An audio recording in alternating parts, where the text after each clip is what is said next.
अगर हम सभी ईश्वर को जानकर उसके इच्छा अनुसार उसके धर्म का पालन करते हुए चलेंगे तो ये आपस में हमारे झगड़े नहीं होंगे, ये राग द्वेष नहीं होगा, ये ईर्ष्या नहीं होगी।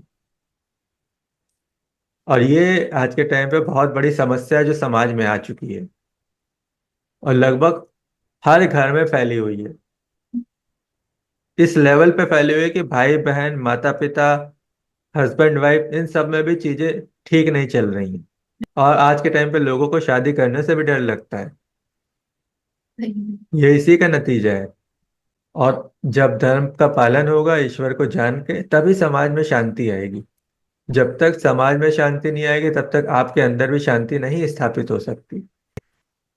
हाँ, आप ध्यान करके ईश्वर पे फोकस करके शांति ला सकते हैं, लेकिन उसको भी सस्टेन करने के लिए आपका एनवायरनमेंट कैसा उसको भी उसी हिसाब से होना पड़ेगा।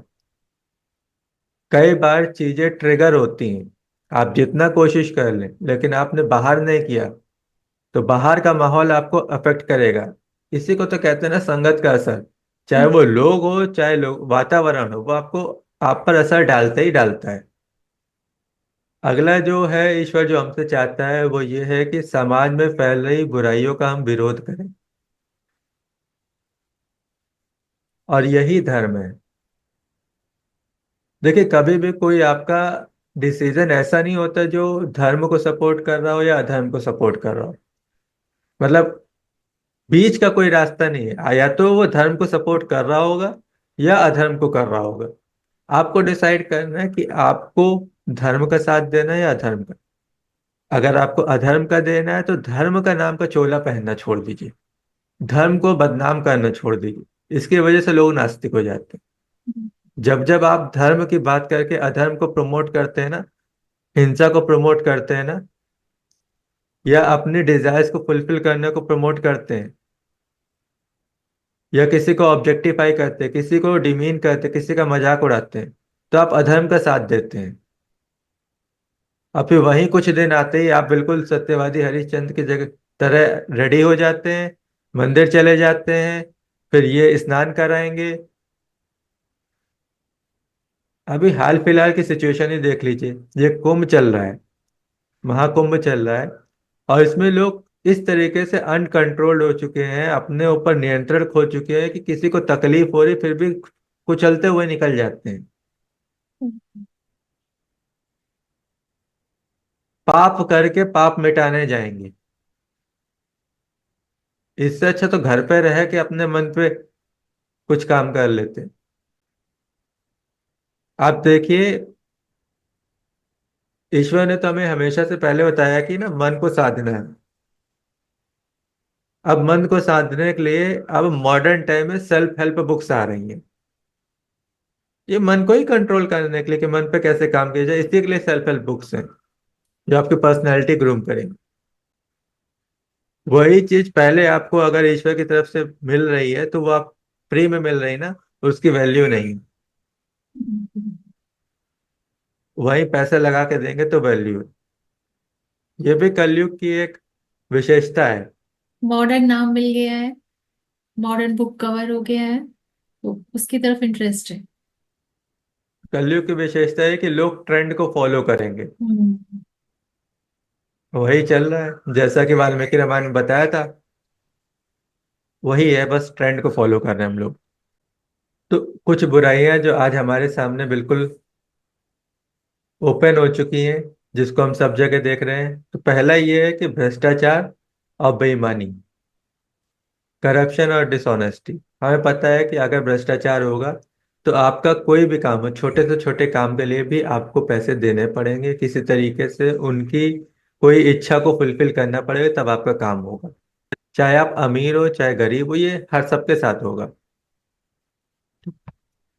तो वेद कहते हैं कि सत्य को अपनी नींव बनाओ। और क्योंकि असत्य समाज को नष्ट कर देता है, और यही हो रहा है। परिवार में भी झूठ आ चुका है। आप कहाँ जाओगे, रहोगे तो कम से कम अपने परिवार के साथ ना, अपने पार्टनर के साथ ना। अब वहां पे भी अगर ईमानदारी नहीं, लॉयल्टी नहीं है, तो फिर कैसे रह सकते हैं? इसीलिए मैरिज सिस्टम भी फेल हो रहे हैं अब। अब रिश्वतखोरी हो गया, धोखाधड़ी हो गया, अन्यायपूर्ण व्यवस्था, ऐसे सिस्टम, ऐसी पॉलिसीज बनाना जो कुछ का भला कर रही है और बहुत ज्यादा लोगों का नुकसान कर रही है, वो भी धर्म के खिलाफ है। धर्म कहता है वसुधैव कुटुंबकम, मतलब पूरे इंसानों को देखना है इंसानियत की भावना के साथ, कुछ समूह को नहीं। अगर आप कुछ समूह को ले लेते हैं ना, तो फिर आप तो एक सांप्रदायिक हो गए ना। हमें सांप्रदायिक नहीं बनना, हमें सबको साथ लेके चलना है। दूसरा है शोषण और अत्याचार। न किसी को एक्सप्लॉइट करिए, न ऑप्रेस करिए, और न खुद अपने आप को होने दीजिए। कई बार आपके विरोध ना करने की वजह से आप एक्सप्लॉइट होते हैं, क्योंकि आपके चुप्पी का भी फायदा उठाया जाता है। और आज के टाइम पे पॉलिटिशियंस भी उठाते हैं, सेलिब्रिटीज भी उठाते हैं। जिनसे भी आप ज्यादा इन्फ्लुएंस है ना, बिना सोचे समझे केवल इन्फ्लुएंस हो रहे हैं ना, वो कहीं ना कहीं आपकी सोच का फायदा ही उठाते हैं।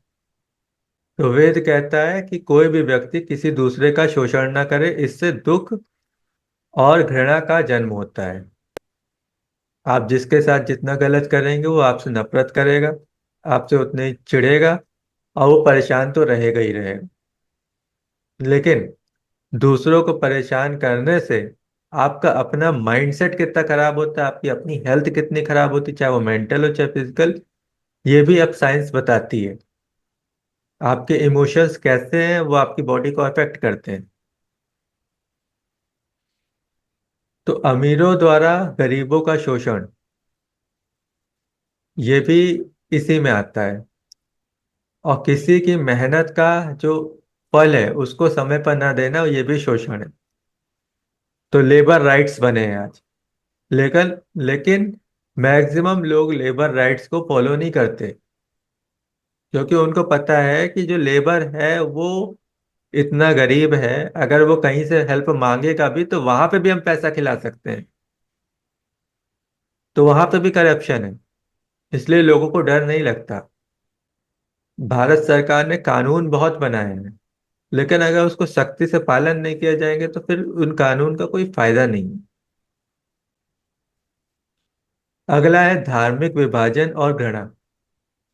धर्म के नाम पे जो हम एक दूसरे से कटते जा रहे हैं, बात नहीं कर रहे हैं, और इसका फायदा जो है पॉलिटिशियन उठा रहे हैं, कुछ सो कॉल्ड धर्म धार्मिक लीडर्स उठा रहे हैं, और बिना जाने बिना कुछ समझे बस जो मन में आ रहा है बोल रहे हैं, जिससे लोगों का ब्रेन वॉश कर रहे हैं और उनको हिंसक प्रवृत्ति का बना रहे हैं। धर्म सिखाता है माफ करना, ये बोल रहे बदला लेंगे। धर्म सिखाता है शांति से रहना, ये बोल रहे हैं कि मतलब उनको मारो भगाओ, ये करो वो करो, इस तरीके से। मतलब विचारों में भी हिंसा आ चुकी है। तो इसके लिए धर्म ने वही बोला, वेद ने यही बताया कि ईश्वर एक है, सत्य एक है। उसको तरह तरह से लोग पुकार रहे हैं, लेकिन अब आपकी जिम्मेदारी है कि पहले आप जानो, फिर दूसरा क्या सोच रहा है, क्या कर रहा है, क्या फॉलो करता है, उसको भी समझो, उसका नजरिया भी समझो, फिर बैठ के प्यार से बात करो। तो कोई एक निष्कर्ष पे हम लोग आ जाएंगे। और ऐसे ही सतयुग आना है। ये हथियारों के दम पे, ताकत के दम पे सतयुग नहीं आना, ये प्रेम के दम पे आना है। डिस्कशन करने से होगा। दो लोग के बीच कितनी ही बड़ी मिसअंडरस्टैंडिंग हो ना, चाहे किसी एक मिसअंडरस्टैंडिंग की वजह से नफरत हो गई हो, लेकिन जब वो आमने सामने आते हैं और थोड़ी सी बातचीत होती है तो पता चलता है कि हम गलत थे, ये मिसअंडरस्टैंडिंग हुई है। ऐसे बहुत सारे इंसिडेंट्स आपने अपने जीवन में देखे होंगे या आपने किसी मूवी में देखा होगा। बहुत जिगरी दोस्त थे, कोई एक मिसअंडरस्टैंडिंग हो गई, एक दूसरे से नफरत करने लगे, सालों बाद पता चला कि ऐसी सिचुएशन हुई थी, दोनों सामने मिले, अपने मन की बात रखी और वहां से चीजें क्लियर हो गई। तो हम्म, बात करने से हमारी कई बार जो मिसअंडरस्टैंडिंग है, जो गलत धारणाएं हैं, वो दूर होती हैं। हम्म, और कली तो चाहता ही है कि आप आपस में बातचीत ना करें। आप देखिए, यही कम्युनिकेशन गैप जो है पेरेंट्स और चिल्ड्रन में आया है। यही कम्युनिकेशन गैप हस्बैंड और वाइफ में आ रहा है। यही कम्युनिकेशन गैप आप देखें तो अ, परिवार में और आप में आ रहा है। अब हम पेरेंट्स से हटके पूरे परिवार की बात कर रहे हैं। जब तक कम्युनिकेट नहीं करेंगे, जब तक अपनी बात को रखेंगे नहीं, तब तक चीजों को सही नहीं कर सकते। हम्म, क्योंकि हमारा माइंड जब एज्यूम करता है कि ऐसा होगा, ये सोच रहा होगा, हम्म, और इस एज्यूम करने की वजह से बहुत ज्यादा समस्याएं समाज में आती हैं। हम्म, हमारे परिवार में बहुत ज्यादा एक तरीके से बोले ना कि शक वाली स्थिति पैदा होती है। ये एजम्पशंस की वजह से होती है। हम्म। और फिर यही चीज, शक की केवल सोची हुई चीज, बिना सबूत के आपने मान लिया, फिर आप किसी को और को बता रहे थे अफवाह है, ये र्यूमर है। और यही करेक्टर एसेसिनेशन भी होता है। ओशो ने कहा है कि अगर तुम्हें लगता है कि तुम्हारे विचार किसी से मेल नहीं खाते हैं और तुम्हारी आपस में नहीं बनती है तो उससे रोज बात करना शुरू कर दो। हम्म। तुम्हारी दोस्ती हो जाएगी। सही बात है। फिर अगला है कि अज्ञान और अंधविश्वास को दूर करें। अज्ञानता ये है कि लोग बिना सोचे समझे कुछ भी मान ले रहे हैं, फिर उसको अपने जीवन में उतार रहे हैं, लेकिन उनसे बदलाव नहीं आ रहे। जब बदलाव नहीं आएंगे तो फ्रस्ट्रेशन आएगा। अब फ्रस्ट्रेशन आएगा तो चिड़चिड़ापन होगा, गुस्सा होगा, बॉडी को हार्म करेंगे, अपने लिए गलत डिसीजन लेंगे। और जब डिसीजन गलत होंगे तो फिर और फ्रस्ट्रेशन आएगा, फिर आप कहीं ना कहीं अपने आप को अच्छा फील कराने के लिए अपने डिजायर्स की तरफ भागेंगे। तो वो अधर्म को सपोर्ट करना होगा। इसीलिए बोला है कि जल्दी का काम शैतान का होता है। दूसरा सुना होगा आपने, ठंडे दिमाग से काम लो, शांति से सोचो, हड़बड़ी में काम ना करो। तो हम लोग को तो बहुत सारी बातें ऐसे ही सुनने को मिलती रही हैं, लेकिन हम लोग को प्रॉपरली बताया नहीं गया। बच्चे की परवरिश की जाती है, अगर ये बेसिक चीजें शुरू से समझाई जाए ना, तो बच्चा इधर उधर किसी भी दिशा में नहीं जाएगा। उसका एक लक्ष्य होगा, सोचा समझा हुआ, उस पर वो पूरा फोकस के साथ काम कर रहा होगा। तो वेद कहते हैं, हे सत्य के खोजी ज्ञान प्राप्त करो, क्योंकि अज्ञान दुख देता है और ज्ञान मुक्ति देता है। कहने का मतलब है, धर्म को भी बिना तर्क और ज्ञान का मानना, बिना सोचे समझे मान लेना, वो भी मूर्खता है। और इस हिसाब से समझिए तो भीड़ मूर्ख हो चुकी है, क्योंकि उन्होंने अपना कॉमन सेंस को यूज करना बंद कर दिया है। अगला है भौतिकतावाद और लालच से बचना। ये हमारे अंदर ये चीज रखी गई है कि हमें इनसे लड़ना है, हमें इन पर विजयी होना है। तभी हम सफल हो सकते हैं, तभी हमारी कहीं पे एक छवि बन सकती है। तो वेद कहता है कि त्याग से जीवन को पवित्र करो, और दूसरों की वस्तु का लालच मत करो। तो दूसरे का कुछ हमको मिल जाए इसके लिए नहीं, दूसरों को दो, ताकि तुम्हारा मन साफ हो जाए, तुम पवित्र हो जाओ। और यहीं से जो दान का कॉन्सेप्ट निकलता है। हम्म, तुम चाहते हो ये भी आ जाए, वो भी आ जाए, ये चीज मिल गई अब ये मिल जाए, नहीं। देखो कि तुमसे कम कौन है, किसके पास ये भी नहीं है, उसको दो। तो तुम्हारा मन साफ होगा। और ये काम करने में ना, मन वाकई मतलब बहुत खुशी मिलती है। हम्म। और ये खुशी किसी पिज्जा बर्गर वगैरह खा के नहीं मिलती, जो अच्छा काम करने से मिलती है। ये असली सुकून है। लेकिन ये भी याद ले कि अच्छा काम और सत्कर्म में अंतर है, जो हम लोग ने पहले डिटेल में बताया है। तो अच्छे काम के चक्कर में न रह जाइए। सत्कर्म बना लीजिए उसको, सत को, ईश्वर को साथ ले लीजिए। धन और ऐश्वर्य के पीछे भागना ना, ये अधर्म है, ये अधर्म को बढ़ावा देता है। धन के पीछे आज पूरी दुनिया भाग रही है।